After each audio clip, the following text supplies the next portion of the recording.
Brian, did you get any sleep last night? Huh? What? Huh? Well, Did you get any sleep last night? Yeah. Really? How much? How much? I don't know. Depends. I think his PR team is calling me, telling me that he cannot disclose how much sleep he got last night at this time. Let's go. I can't do it. We'll do it live. Do it live. I'll write it and we'll do it live. Mister, will you please wake up? Wake up. Wake up. Wake up.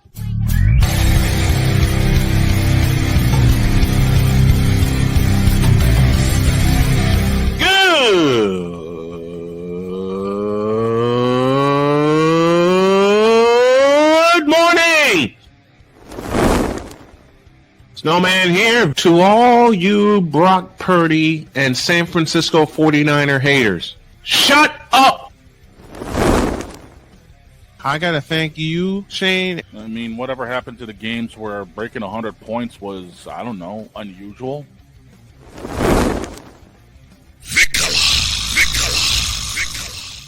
There was one word to sum up the All-Star weekend. Trays. Cause we take this job so serious. Splash Brothers, yes. Ray Allen, replace him with Steve Kerr. Reggie Miller, yeah.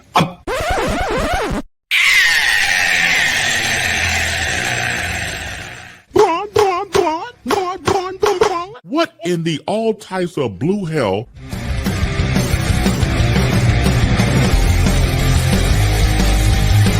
Oh yeah!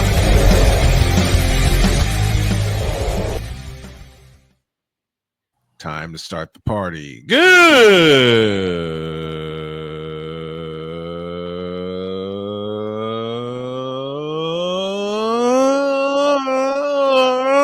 morning. Welcome to the Taco Tuesday edition. For how long you been taking that one? I was over here looking like you almost last night. Hey, you guys man, look, we'll talk about that in a minute. Welcome to the Taco Tuesday edition of Snowman in the Morning. Glad to have you all with us. This first hour is brought to you in part by Invader Coffee, fuel for the fearless. Snowman here, along with Droid and Vicala, who wants to complete a case. Well, his counterpart wants to complete a case. We'll talk about that. Of course, we're leading up to our coverage of Super Bowl 59, where I have a surprise coming a little later on. And then we'll slip in a little baseball talk to complete the 2-hour spectacular today. Droid, what are you putting down now? Cinnamon Toast Crunch. Hey. Okay. You know what? The best cereal known to man. Question of the day. We already have it. Victor, yeah. Go with it. What was your favorite cereal? And there's the gem to this. Your favorite cereal as a kid on a Saturday morning. Too many of them. Too many of them? What's yours? Too many of them, but I got to three. One, right. To me, one of the all-time great cereals, Captain Crunch. Yeah. 2 is what Droid's eating, Cinnamon Toast Crunch. Yep. I have to disagree. It has to have it has to be the Captain Crunch with berries. Crunch berries. I was more into peanut butter crunch. I love the peanut butter weasel. Yeah, I would feed the family for weeks. And what's your third one? The third one, it wasn't out for very long. It was basically just another version of Captain Crunch, which is called Batman. It was the Batman cereal. Okay. It was actually same formula as Captain Crunch, but it was cut into bat shapes. Okay. Delicious. My 3 cereals on a Saturday morning while I'm watching Bugs Bunny tear people up. And this is in no particular order. Trix the rabbit. Apple Jacks. Apple Jacks. Oh my God, Apple Jacks was amazing. Apple Jacks. Apple Jacks can't believe at them. least top 5 cereal all time. Yes. I can't believe I'm bringing back Apple Jacks, but my mom, when she would go grocery shopping, used to load us up on Apple Jacks. Yeah, because usually back in those days, I think it was like 2 for $1, and these were big boxes. Dude, the dual boxes they sell today was nothing compared to the 2 for $1 deal at Jewel. No. And these were the big some bitches. I'm not talking about Massive like boxes. 16. I'm not talking about 16 ounces. I'm talking about 24 and up. These were the big some bitches. Yep, Okay, the ones at the bottom of the aisle, the bottom of the aisle, because that you have to reach. That you have to reach to get. Mm-hmm. And the last one is, it's hard to pick because I'm just remember what mom used to load us up on before she got wise and realized Apple Jacks contained a ton of sugar. right. Another one that my dad liked and I kind of got into too. Corn Pops. What's that? Corn Pops. Corn Pops. You know, Gotta have the a Fruity pop. Pebbles disrespect I shall not take. You know what I did with Fruit Corn Pebbles Pops? was amazing. You But, know but what y'all, I y'all not did with Corn Pops? respecting its name. You know what I did with Corn Pops that I wasn't supposed to do? What? I drowned them in sugar. My mom, mom, I miss you and I love you. My mom used to see me pour cornflakes and then douse that some bitch in sugar. Mm-hmm. And she said, "Look, Boy." that she coupled it with that too. She said, "Look, 2 teaspoons." I looked at my mother and I went, "What?" She says, "Don't what me? 2 teaspoons of sugar is all you need." Bleep. Wait. Let me find that soundbite. She says 2 teaspoons of sugar is all you need. And then you And said, I'm thinking, stop it. Get some help. nope, my thought was, and I'm also thinking,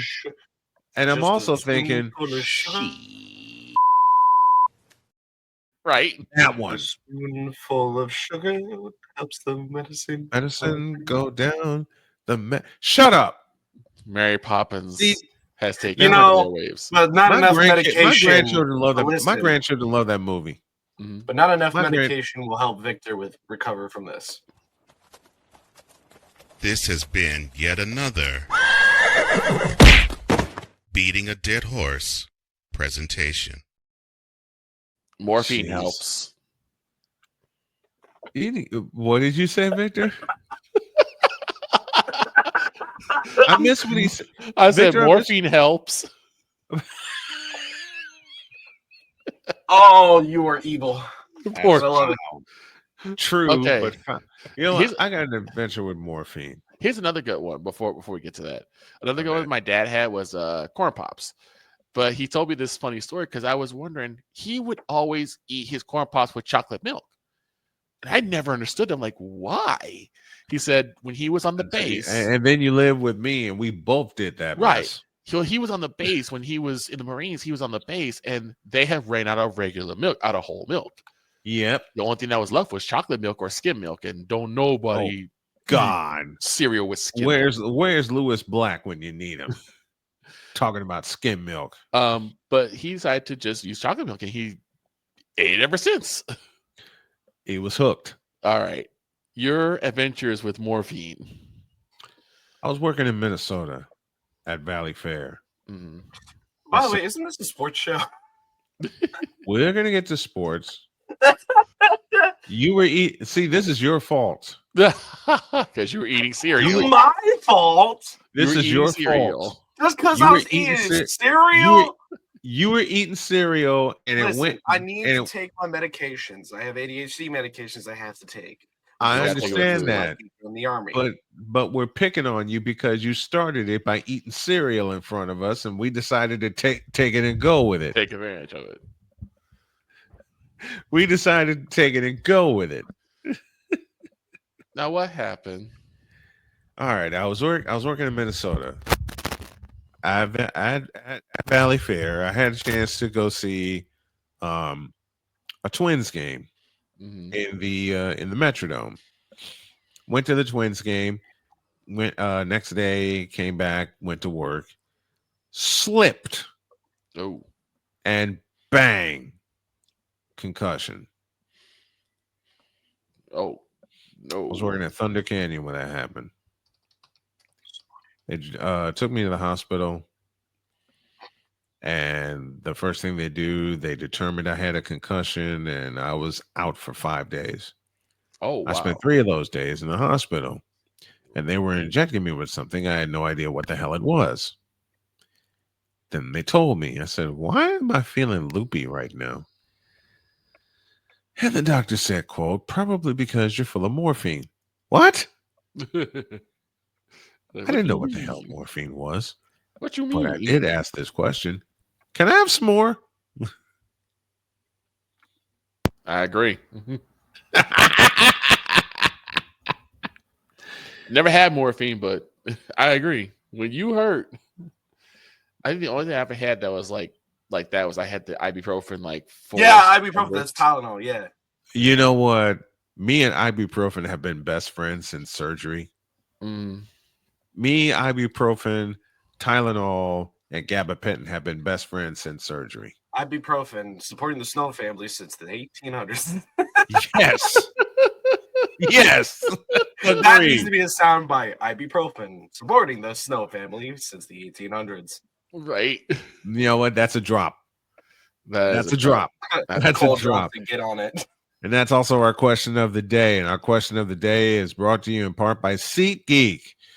Use the code Snowman for $20 off of your first purchase. That's only with the power of SeatGeek, where fans can. Mister, how do you operate this Twitter thing or this Instagram thing or whatever the heck? You're supposed to know all this stuff. Anyway, welcome back to the show.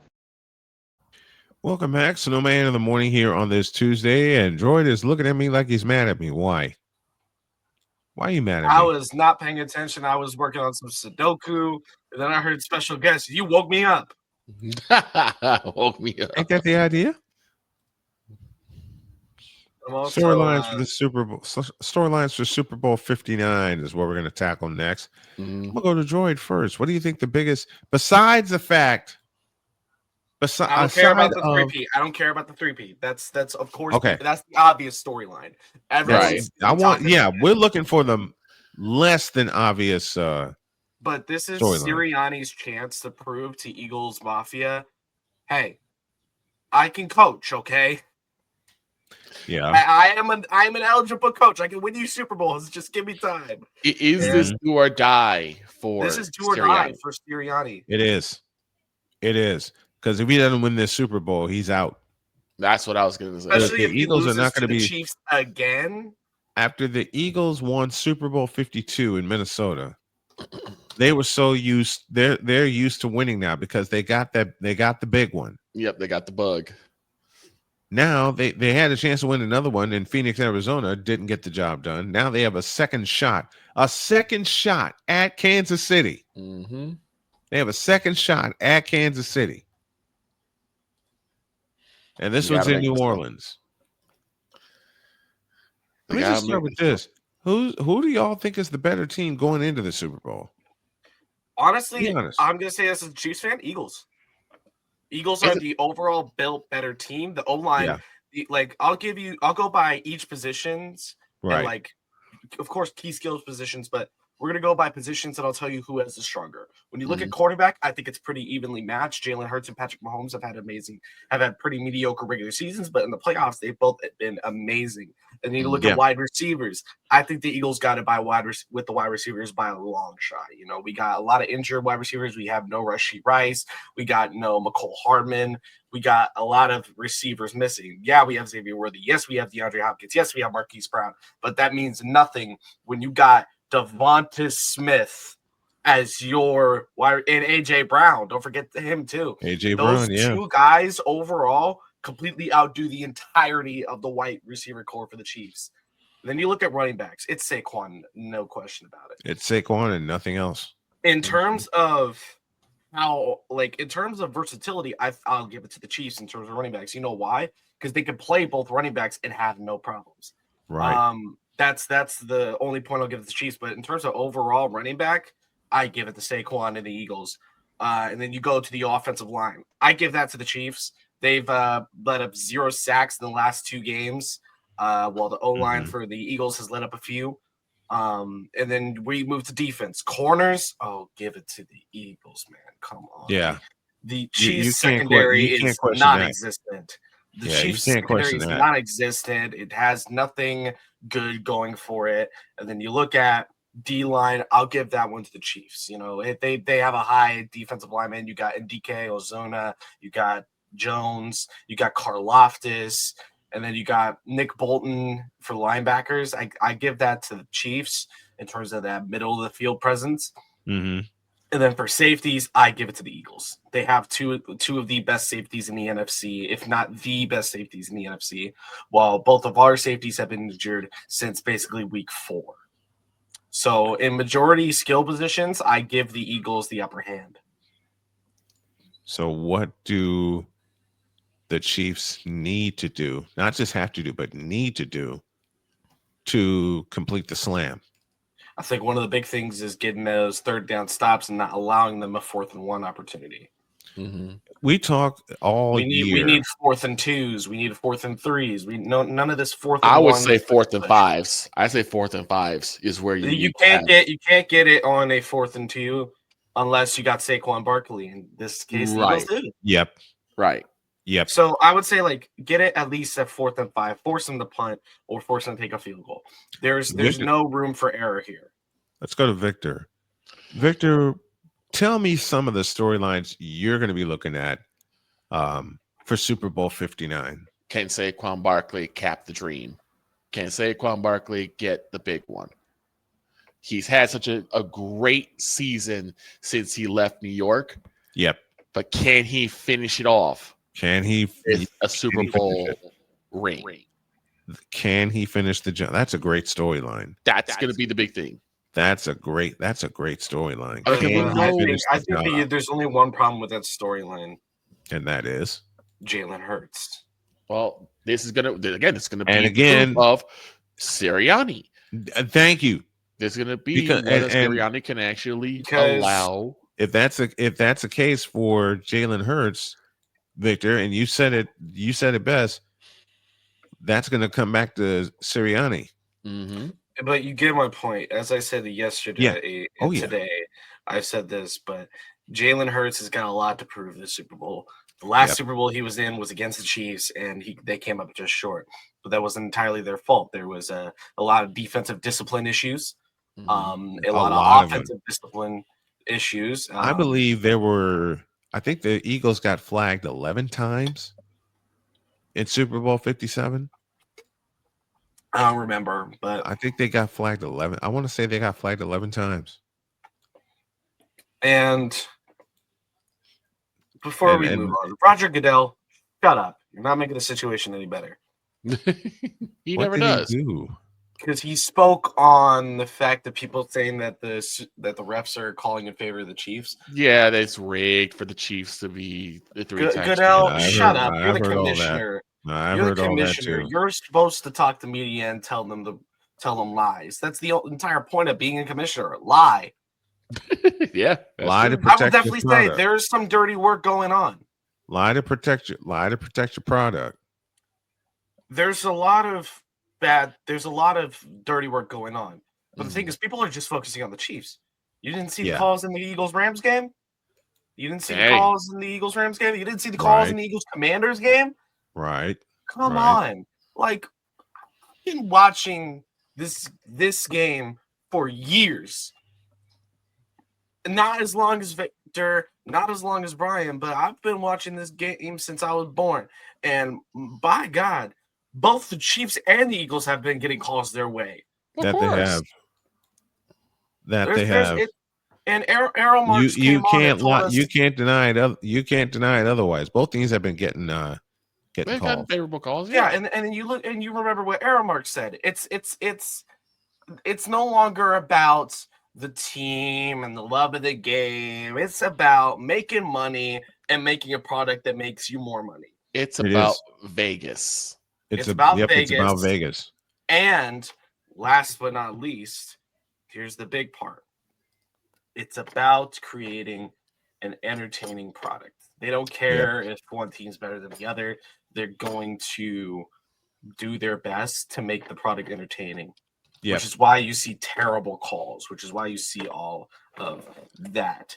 But and see, one of the big storylines going in is going to be, are the refs going to call this even? Yeah. I mean, I've heard it from many people. I don't know who the crew. We don't know who the crew is yet. I've heard many people saying, they say they're supposed to be announcing it this week. So I was going to say, I've heard people say, like, how much did the Chiefs, Venmo the refs? What was the amount the Chiefs Venmo the refs to you do the refs have a cash app? These are things I've been hearing. I've been hearing this stuff. Oh my gosh. Because you have a lot of people who are just, and let's just be honest, it's a lot of people who are just angry at the fact that they didn't get there. Let's just be for real. They're mad that they didn't get there. It's kind of the same storyline, and I know some people are going to hate the fact that I'm going to bring up my team, but I'm going to do it anyway. But it's the same kind of thing with all the hatred that Brock Purdy is getting. And all of the, nah, you couldn't do it. You realize Brock Purdy still threw for 3,800 yards? Yeah, the Cam Newtons of the world, the Shane Trucks of the world, who are like, we told you he's a system player. Actually, I'm going to say this. As much as you clown on Cam Newton, he brought up a good point on the Jets-Cardinals game earlier this season, where it was the fact that Kyler Murray got himself blown up by the defense. He did. It was an empty backfield formation. Basically, the whole point was to send the running back on a passing route. It was to send every wide receiver on a passing route and a tight end on a passing route. No extra blocks. Right. And Cam Newton brought up a good point. He said, run it back. You see there? This Kyler Murray's looking the wrong way. And he had a good point. Kyler Murray was looking the wrong way. He was looking on the right side of the field instead of looking on the left side of the field where they were blitzing. Yeah. And, I'll give Cam Newton his flowers. He does have a lot of good points sometimes, but he says more stupid things than he does smart things. That's why we have a very hard time respecting what Cam he said. Again, we would love to have him on the show because he's an NFL quarterback. Former NFL quarterback, went to the Super Bowl. He can describe what it meant to be in that Super Bowl and how it meant to play in the NFL. Anybody would love to have a guy like Cam Newton on. And it's some of his wild takes, and that's why ESPN brought him aboard. Yeah. His wild takes. I haven't seen Sharp too. I haven't seen really much of his stuff lately. I've only seen his stuff getting recommended on my YouTube shorts. But again, a lot of respect to Cam for pointing that out to Cardinals fans. He's like, listen, you can't keep blaming your own line when Murray has the awareness of a sloth. That's a good one. That is a good one. I love that one. The awareness of a sloth. Because you got it's basically like Sauce Gardner is like coming, he's about to blow you up, and you don't even know. He ain't got no spidey sense. You don't even look at him. I'm well behind, but on 2 times to catch up. What's the 411? The podcast that Cam Newton owns is called the 4th and 1 podcast, I believe, right? Right. What's up, Brian Will? Let's go to the Fanatics. Our feedback zone presented by Fanatics. Brian Will is one. Oh, the 411. He's on the information. What's the 411? Yeah. To me, the stories that I think are going to come out is really a lot about the Eagles, because really what's with the Chiefs is, one, do they get the 3-peat? And if they do, does this put Patrick in GOAT contention? Yeah. That's going to be the 2 big storylines.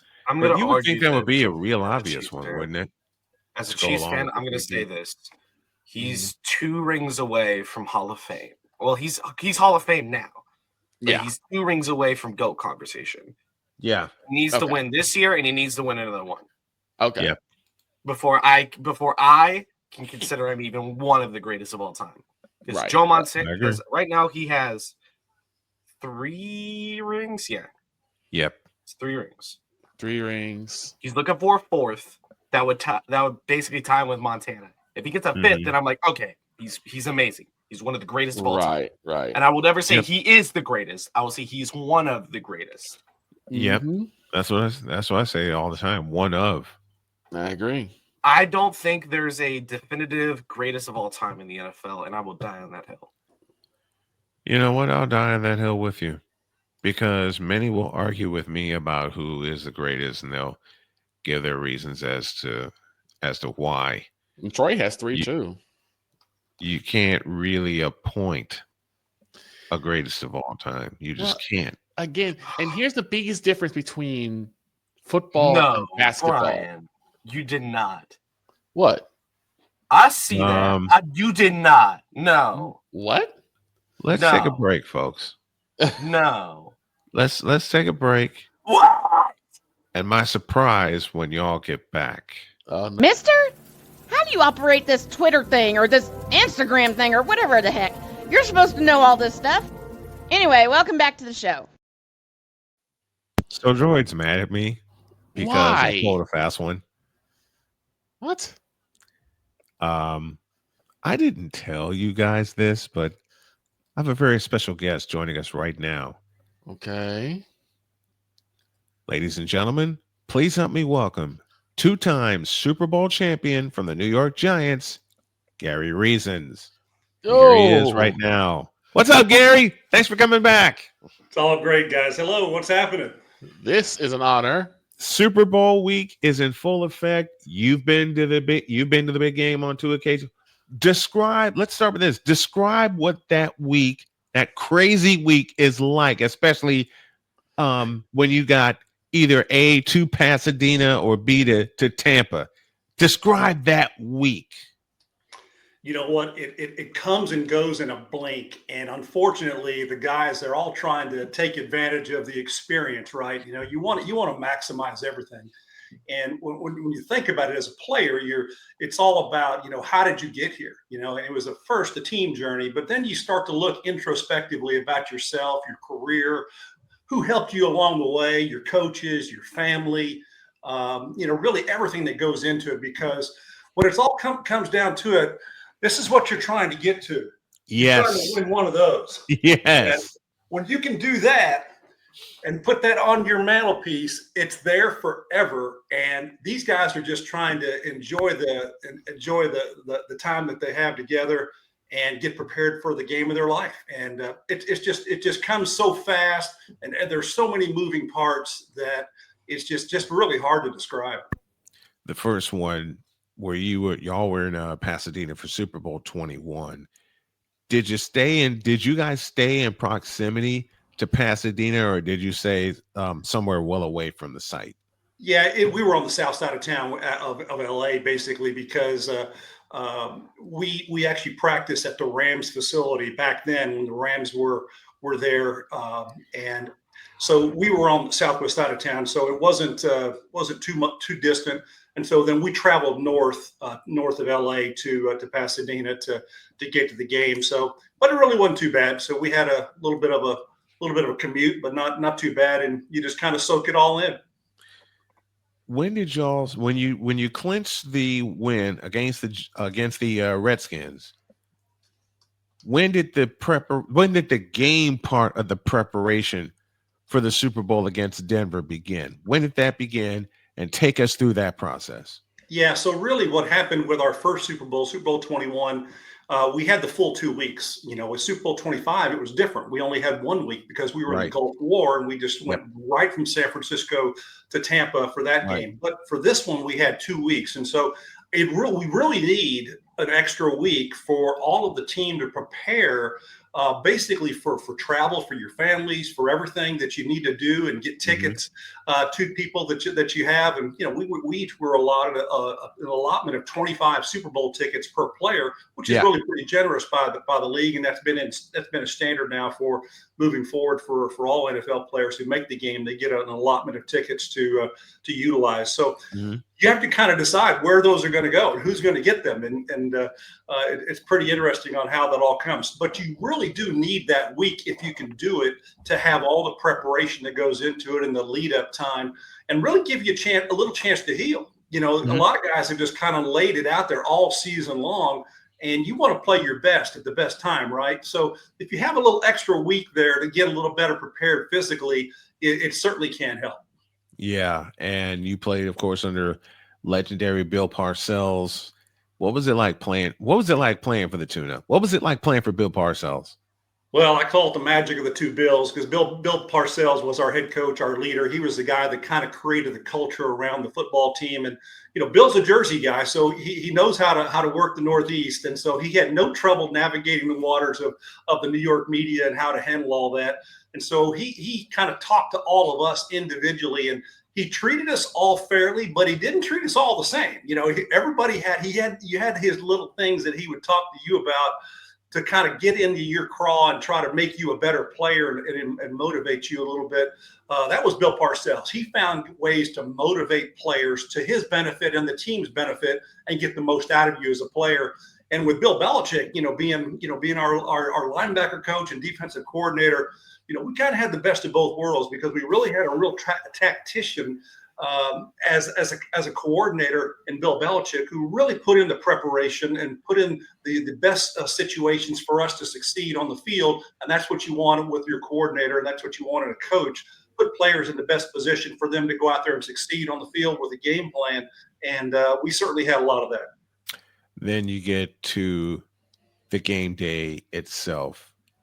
The nerves and the butterflies are flying around. But, as a player, you've played football before.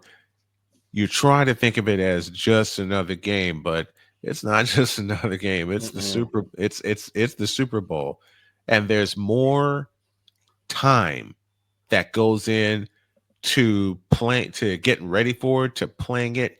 And back then, they did the player introductions, and they would ask, which unit do you want introduced? So at Super Bowl 21, your defensive unit gets introduced, and you're waiting there. Lawrence Taylor's waiting there. Jim Burt, Harry Carson. Man, what was that? What was that like when you guys were waiting to get introduced to the fans at the Rose Bowl?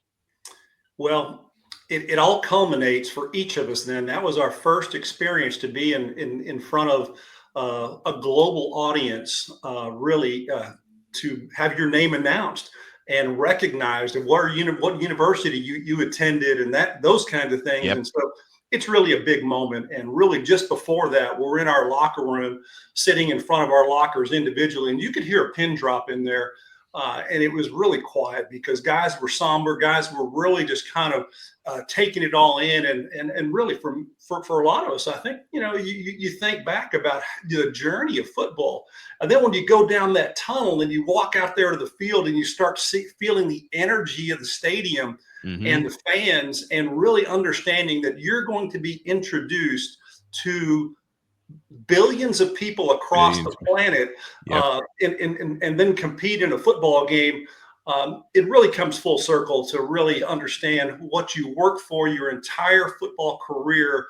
And this is the pinnacle of that opportunity to play out there. And being introduced, I tell you, it was a lot of fun to run out there.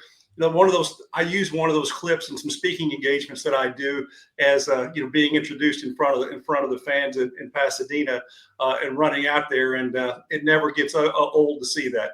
It never gets old. I mean, Super Bowl week never gets old. I mean, I had plans of taking my crew down to New Orleans. Unfortunately, health got in the way, but we made plans to get to the Super Bowl, and I'm taking my entire morning show crew with me. That's my promise. I'm going to make that a promise that we're going to get to Santa Clara next year. And now you've been in media for a while. What's the difference in being in the Super Bowl and covering the Super Bowl as a media person? What's that difference?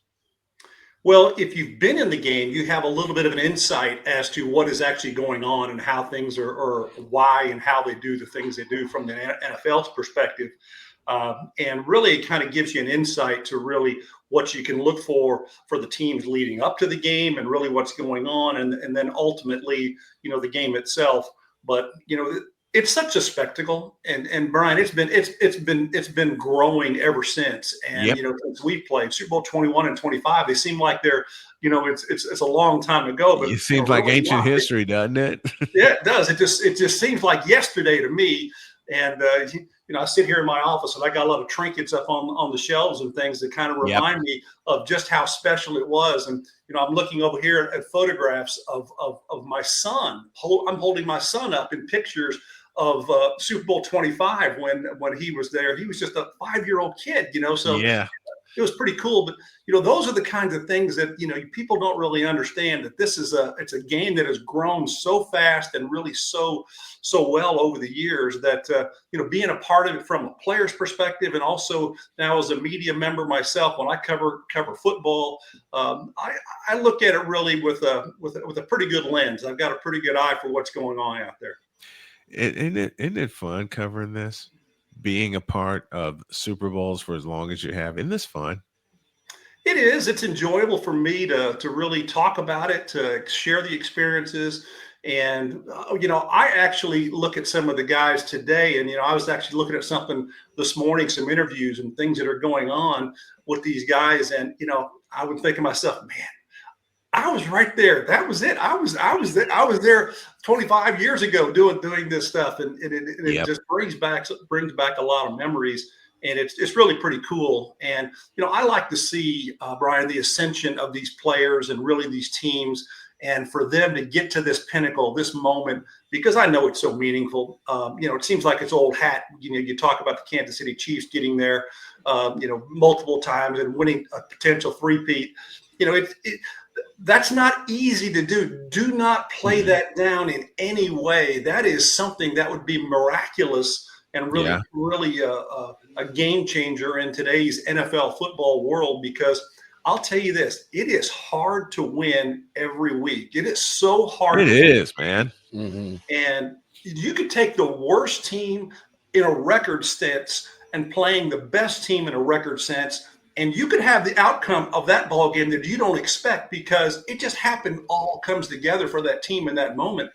And really, it can't happen that way in this game that we're expecting on Sunday, because it's anybody's ball game. I don't see either one of these two teams having a really demonstrative favored position. I think that if things go one way in favor of either of these teams, they could get the leg up. I'm talking about turnovers and situational play in the ballgame. Yeah, I have a question. We were talking earlier about the excitement and the nerves that come with something like a Super Bowl. How do you, as a player, get able to quell that down, kind of push that down, and be like, okay, I had never been here before, but I got to stick to my fundamentals, stick to what has gotten me here, and not make any mistakes. How is that for a player in that sense? Well, if you have a Bill Parcells beating you over the head all the time, just saying, hey, just do your job, do your job, do your job. That was instilled into us as a team, from the earliest days. My first year in 1984 with the Giants, and then a culmination in 1986. So I was, I grew up in a tough love environment with coaching, and that I thrived on that, because I learned the level of expectation that you need to have as a player to do the things that you need to do. And if you step out of your role on your offense or your defensive scheme, and you put yourself, first, you're going to do things that are going to be atypical to your defense or your offense, and it's going to hurt that team. And so we couldn't do that. So do your job.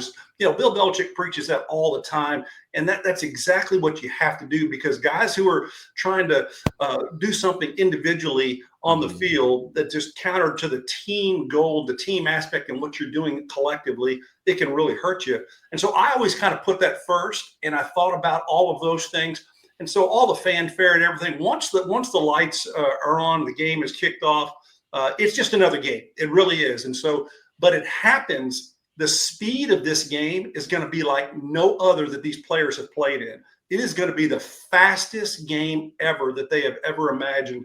And it really does magnify the level of play of every player in the ballgame. He's done it twice. He's won twice.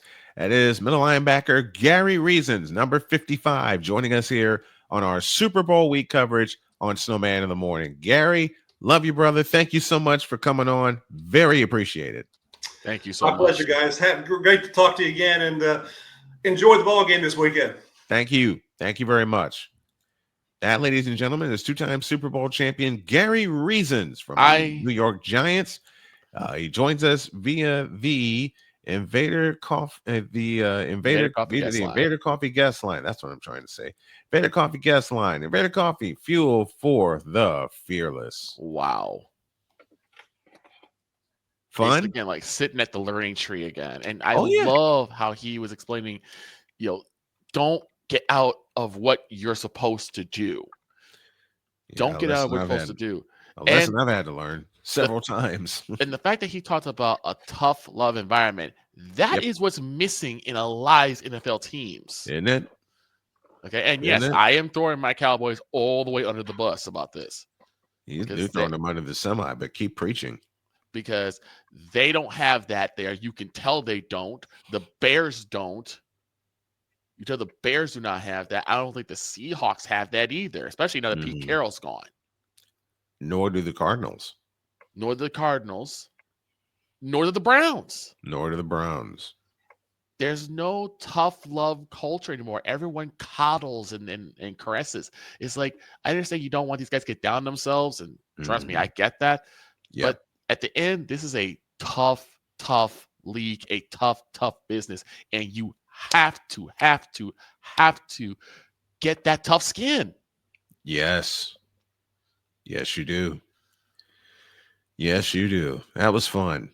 That was. Mister, how do you operate this Twitter thing or this Instagram thing or whatever the heck? You're supposed to know all this stuff. Anyway, welcome back to the show.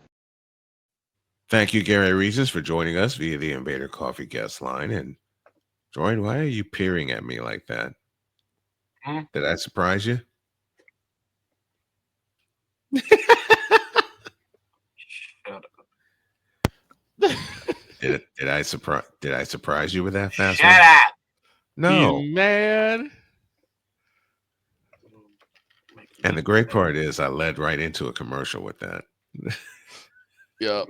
Making me just mad. You know you enjoyed it, so shut your face. Only if you do the same. No. I ain't shutting my face, and I don't expect you to either. Smart Alec. All right. Okay. What is your go-to food? Oh, so may as well make this a question of the day too. What is your go-to? What? Don't make my fat ASS speak about food. Well, we're gonna do it anyway, since it's Super Bowl week, and I'm probably gonna be asking this question all week. What is? Oh, here's a question of the day. Question of the day is presented by SeatGeek. Use the code Snowman for $20 off of your first purchase. That's only through the power of SeatGeek, where fans can fan. What is your go-to food on Super Bowl Sunday? Droid, I'll start with you. Gotta go with the greatest pizza place of all time, and I will not hear any objections. Gotta go with some Papa John's pizza. I can go with that. I love Papa John's. I can dig that. And I will not hear no Domino's greatest of all time. Nah. The only one that would be better, bless her heart, is Myrtle Snow's homemade pizza. The one that got you beat. And Myrtle, for y'all that don't know, Myrtle was my mom. Mm-hmm. The pizza that got me busted. Got you busted and beat up. The pizza that got me busted, disgusted, and couldn't be trusted around it. And the bad part is my dad participated in the crime the next day. Yep. I'll tell that story when we come back from break. Victor, what's your go-to snack for the Super Bowl? Oh, Papa John's is a good one. I actually go with Hooters wings. I love their wings. I can dig that, especially with a little bit of ranch. Oh my god, you can't go wrong with it. I absolutely can dig that. Well, I've been spoiled on Super Bowl Sunday many times. It would have to be Jody's barbecue or gravy covered meatballs. That's what you had last time. That's what I had last year. Yep.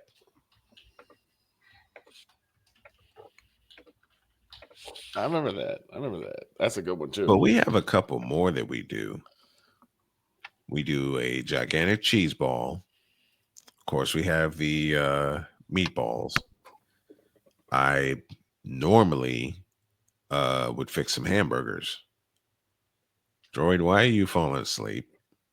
I'm stretching. Oh, okay. Nah, because that's exactly what I'd look like if I ate all that food in a sitting. Hey, been there, done that.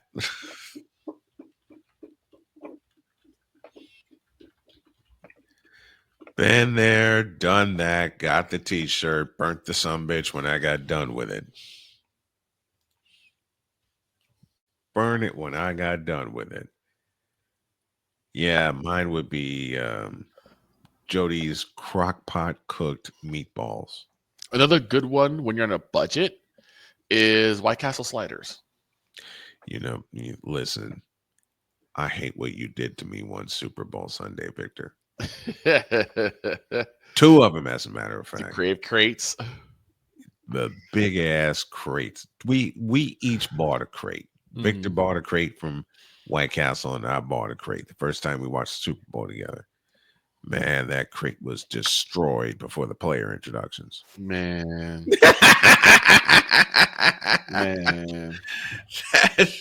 That crate was destroyed. How could it not be? That sumbitch was those sumbitches were destroyed while the player introductions were going on. To me, there are 4 holidays where you are not only permitted but encouraged to pig out. 1, Thanksgiving, 2, Easter, Christmas, 3, and Super Bowl Sunday.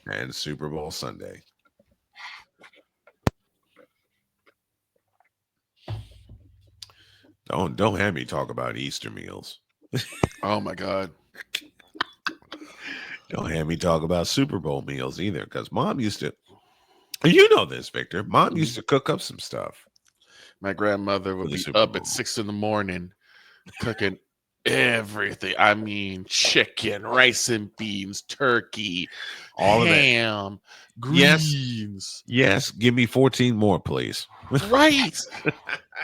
Right. Please fill up my plate and make sure I don't wake up afterwards. Fill up my plate so I can watch the game. Then fill it up again so I can watch game 2. Yeah. And then give me a plate to go. I say fill up my plate so I don't wake up tomorrow. Right. The Playmaker is with us. Hello, Snow Crew. He says, "What's up, Playmaker? Glad to have you with us." Playmaker. Our question of the day, second one. What is your go-to snack for the Super Bowl? And Playmaker, I believe, is either in New Orleans or on his way to New Orleans. Ooh-wee. Yep, he's going to Radio Row. Speaking of Radio Row, my good friend Michael Lyle will join us on Friday as we bring back the Lyle Files, and that is going to be an extended show because we got a lot of stuff planned for our Friday show. So pay attention to everything that we got planned here. It's halftime, so we'll take a break. And when y'all get back, more stuff leading up to Super Bowl 50.